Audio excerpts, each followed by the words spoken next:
Buenas tardes a todos. ¿Me oís mejor así? Sí. Gracias a Carmen, que es la estudiante que contactó conmigo, por la amable invitación, y a todos vosotros por estar aquí presentes a estas horas, como bien ha dicho, de difícil concentración. Espero que el tema os saque de cualquier tipo de letargo que podáis tener ahora. Yo creo que va a salir, ¿no? Empiezo haciendo conflicto de intereses, ¿no? Estoy absolutamente en contra de la homeopatía porque considero que es una terapia pseudocientífica, un resto histórico de aquellas terapias que han pasado al olvido, porque la fisiología, la química, la bioquímica y todas las ciencias que han traído el progreso a la humanidad en los últimos 200 años han superado totalmente. Y considero que la homeopatía es una nada en busca de una explicación y buscando un hueco, en mi opinión, pseudocientífico que altera el orden lógico de la ciencia y de la aplicación de esa ciencia en la salud humana. Por ello, vosotros, estudiantes de medicina, que habéis trabajado duramente desde el inicio de vuestra carrera para entrar en la carrera, para seguir en la carrera, tomando una formación en todas las bases científicas que afectan a la salud humana, con todas las dificultades, en mi opinión, muchas de las cosas que vais a oír, y parte de las voy a contar yo, de qué es la homeopatía y cómo cree que funciona la homeopatía, pues espero que os suenen a algo que está fuera de nuestro tiempo y que debería estar fuera de las terapias por ser una pseudociencia y no una ciencia, que es en principio lo que la sociedad espera de los médicos científicos, los médicos bien formados. Prefiero ser así de claro para no crear, y creo que no creo, ninguna confusión al respecto. ¿Y por qué digo todo esto, no? El pensamiento mágico es el que originó todas las terapias a lo largo de la humanidad desde hace muchos, muchos siglos. Es decir, las relaciones entre la naturaleza, las divinidades y la salud humana, las cuestiones del azar, que la gente interpretaba que eran la causa y el origen de muchas enfermedades, hechos que ocurrían simultáneamente, la aparición de un rayo, la aparición de un eclipse, eso provocaba graves enfermedades y muchísimas explicaciones antiguas que evidentemente han pasado a la historia. Y el pensamiento mágico es aquel que nos relaciona con los hechos que no entendemos y que consideran que están influyendo en nuestra vida. Y eso es lo que ha determinado la salud y la enfermedad y la interpretación de la enfermedad a lo largo de los siglos. Y todas las interpretaciones terapéuticas que se hicieron hasta la llegada de la ciencia moderna, pues fueron basadas en el pensamiento mágico. Y todavía tenemos muchos restos de pensamiento mágico y todavía hay muchas personas que necesitan el pensamiento mágico para su vida. Bueno, cada uno es libre de hacer eso, pero pretender que terapias basadas en el pensamiento mágico actúen hoy en día o pretendan competir o cohabitar con la ciencia y sus dificultades, pues parece ridículo. Como que todavía haya anuncio que diga que cura cánceres y otras enfermedades por imposición de manos. Bueno, no hay tiempo para hablar del Reiki, pero podríamos hablar también del Reiki, ¿no?, en esto. Y si no cura, no cobra. Bueno, menos mal, ¿no? Realmente el pensamiento científico se desarrolla con el conocimiento de los hechos básicos que ocurren en la física, en la química y, por ende, en la fisiología humana. Y eso es un lento avance que va transcurriendo a lo largo de los siglos. Y no hace tanto, aunque ya han pasado muchos años, que se llega a la genética. Y no hace tanto, es decir, que se llega incluso a la interpretación y a la manipulación genética para modificar la salud. Es decir, estamos en un proceso continuo, que todavía hay zonas que no tienen la explicación final o la solución a ese problema que ha surgido. Pero la ciencia avanza paso a paso, corroborando, certificando, repitiendo un ensayo, confirmándolo en distintos lugares para conseguir que eso es la mejor verdad que tenemos hasta ahora. Algo que evidentemente para mí la homeopatía y otras terapias alternativas no lo tienen. Y el pensamiento científico y el método científico es lo que habéis estudiado claramente y que es la base del progreso de la humanidad en todos los aspectos, sea científico, sea tecnológico, sea en todos aquellos aspectos que hace que nuestra vida ahora sea mucho mejor, por mucha gente que lo critique, de hace 200 o 300 años. Terapias alternativas o complementarias. Como dice bien el chiste, la única alternativa a la medicina es la propia medicina. Es decir, no hay alternativa. Nada, ningún método de todos estos que están aquí van a pretender curar las enfermedades que cura la medicina científica. Ellos saben y son conscientes de sus limitaciones y no pretenden, por ejemplo, curar la homeopatía con cáncer, aunque hay alguno atrevido que incluso lo pretende, que sería casi un delito, en mi opinión. Pero realmente ninguna de todas estas cosas han curado nada, nada de nada. Es decir, y quieren ahora ser complementarias, es decir, como no entro en lo principal, voy a ver si ayudo. Cuidado, es decir, cuidado. Una cosa es hablar de que la gente necesita empatía, la gente necesita amabilidad, la gente necesita el manejo psicológico de la enfermedad y el médico debe aportar la compasión y la comprensión del problema, y otra cosa es pensar que métodos de relajación, como muchos de los que hay aquí, o métodos un poco de ilusionista, de abracadabra, poner las manos, pasarlas, hablar de las energías y cosas de esas, van a pretender curar nada. No, señores, no curan absolutamente nada y nunca lo han demostrado ni lo demostrarán. ¿Y por qué hay tantas personas, como os he dicho antes, que usan métodos alternativos, bueno, de este tipo, o terapias alternativas? Pues realmente hay razones sociológicas y psicológicas. Los grupos sociales que en España, por ejemplo, utilizan suelen ser de nivel medio-alto y con un nivel cultural relevante. Puedes decir, bueno, personas que pueden ser muy brillantes en su campo de ingeniería o de cualquier otra, ¿cómo pueden creerse que una bolita de azúcar impregnada por una agüita diluida y sucusada, que es un movimiento que luego veremos, va a curar nada? Bueno, pues hay gente que lo cree, considera que esa parte mágica le puede ayudar. Pero ¿por qué han llegado a eso? Porque muchas veces consideran que la medicina científica no cubre todas las expectativas. Es decir, hay efectos adversos, no siempre hay solución a todo, no todo se soluciona con un medicamento, un cambio de estilo de vida, un cambio de actitudes personales ante los conflictos, una ansiedad de ese estilo no se arregla dando benzodiazepinas. Tendrá que el paciente tomar otro tipo de medidas que a lo mejor no es capaz o no quiere tomar y considera que la medicina oficial o científica ha fracasado.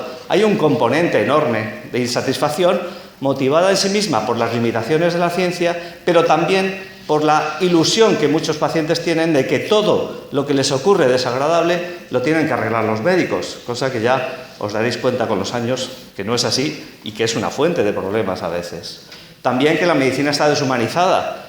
Eso es una falacia absoluta y es una mentira. Que haya médicos bordes y desagradables, todos los conocemos y ya los conoceréis alguno y todo, ¿no?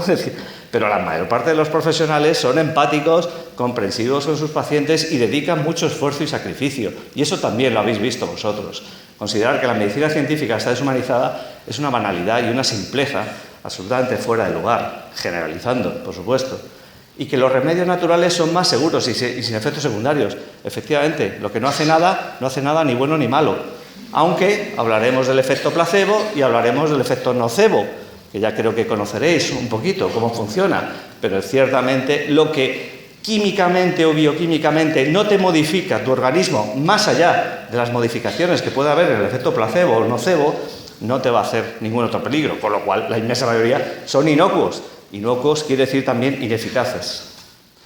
Estas terapias contentan a esa parte mágica del razonamiento que muchas personas necesitan cubrir esa especie de algo mágico que me ayuda, algo mágico que me va a dar ese impulso, de la misma manera que la gente cuando está cansada porque está preparando exámenes o porque tiene mucho trabajo te pide vitaminas para tener fuerza. En el fondo te están diciendo que le des algo mágico. Ciertamente en España no hay déficit vitamínico de nada, salvo enfermedades concretas que puedan tener una persona que produzca un déficit vitamínico, pero necesitan ese algo. Es lo que siempre se ha dicho, ¿no? Es que muchos médicos dan placebos para que la gente crea que a veces la gente lo hace, yo personalmente no lo hago, pero ciertamente esa es esa parte mágica, casi de que llega una figura respetada, científica, le da una cosa, ya me siento mejor. Y tú dices, bueno, hablaremos un poquito más del efecto placebo luego. Y realmente, aunque la imaginación humana, sobre todo para la tontería, en mi opinión, es infinita, tenemos todo tipo de terapias que cualquiera se le ocurre y la vende y dice que es muy bueno. Es decir, yo me he encontrado muchas en mi vida profesional y en la vida teórica, pero esta para mí es una de las más ridículas que he encontrado. Esto se llama el agua vibracional diamantina. Como hablamos de agua, lo he traído, porque otra agua que vamos a ver también es muy agua. Este agua es de un manantial catalán que unos maestros, es decir, ciertamente en la medicina alternativa el título de maestro está muy bien llevado, ¿no? Y es muy sonoro. Le ponen las manos según van pasando las botellas, y ya con eso le han generado una energía curativa. La gente lo compra por internet y como cuesta 30 euros esa botella, y claro, a 30 euros diarios, pues la gente no se va a gastar, les dicen que lo pueden diluir en 30 partes. Es decir, que esa botella la dividan en 30 partes y que la vayan bebiendo todos los días. Con lo cual, con un gasto así de 30 euros al mes, más o menos, el maestro está contento y el paciente no se desangra. Bueno, absurdo. Pero en su propaganda dice este tipo de terminología que veréis mucho en este tipo de medicinas: abrid los poros de vuestra alma para poder absorber los elementos espirituales del agua. ¿Me lo concreta alguien esto en moléculas o en...? ¿No? Parece que cuesta un poquito, ¿no?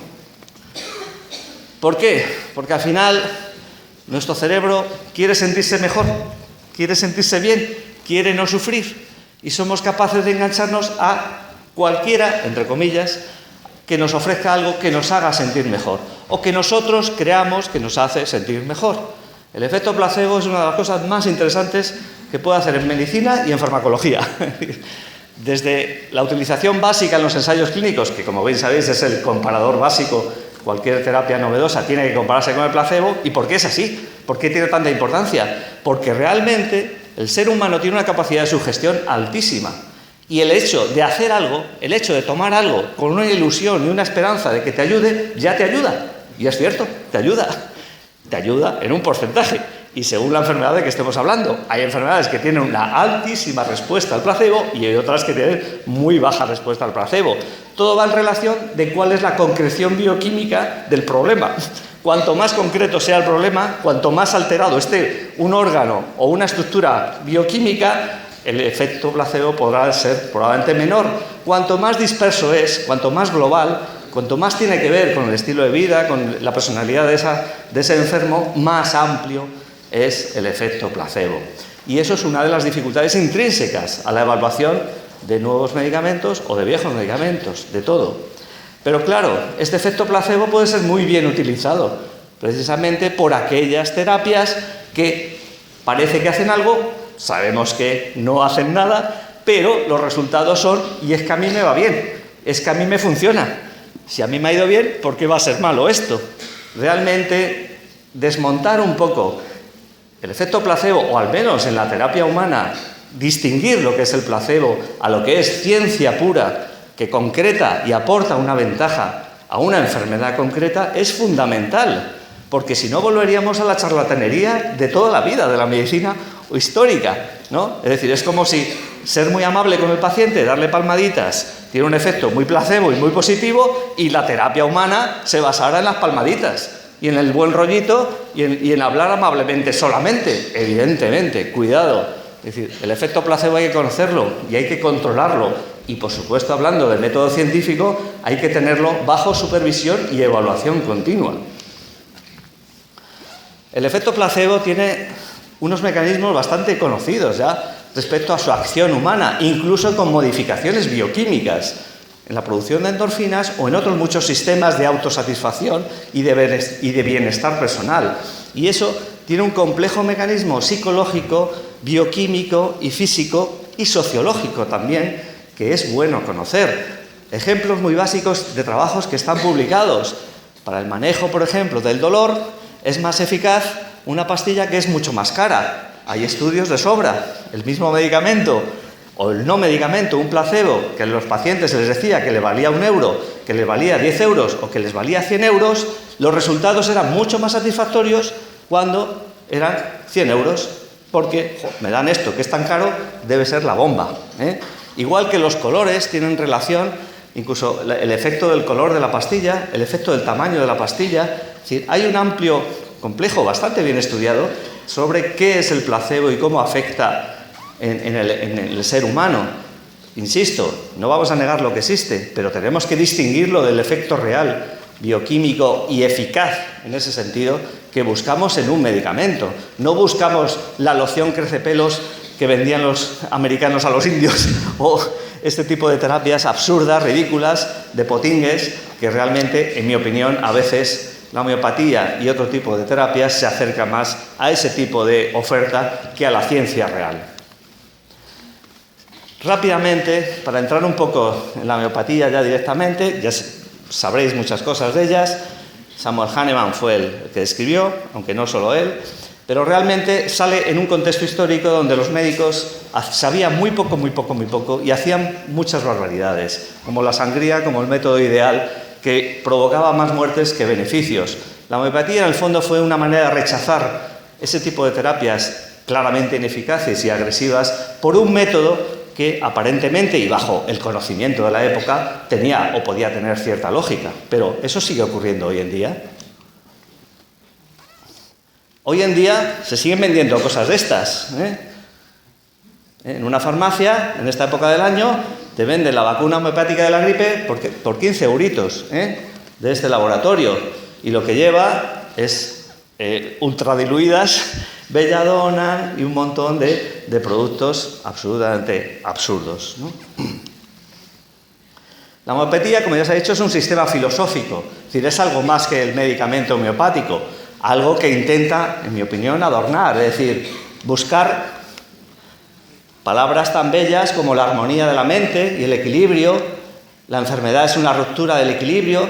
Hay un especial interés por las energías no medibles, No estamos hablando de energía eléctrica medible en un electroencefalograma o en un electrocardiograma o en un electromiograma. Hablamos de unas energías espiritistas, y la individualidad como una manera de tratar a la persona, lo que dificulta el tema, porque si no hay enfermedades a tratar, es muy difícil comparar resultados, ¿no?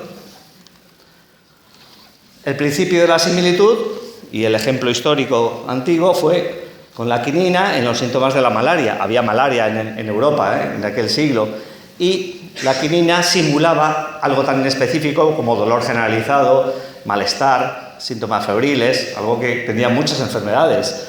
Y aquí empezó un poco el origen de buscar la dilución de la quinina, dado que daba síntomas similares en la malaria, para curar la malaria, ¿no? Es el principio que ya habéis oído. ¿Pero qué es la malaria hoy en día? La malaria es una cosa muy concreta, con un parásito muy concreto, con un ciclo vital muy bien conocido, que afecta a millones y millones de personas en este momento y que ni una vez la homeopatía ha curado, porque solamente los medicamentos eficaces son los que producen la curación. Los derivados de la artemisinina, que le han dado el premio Nobel a la China que lo desarrolló. Darme un poquito más de tiempo que...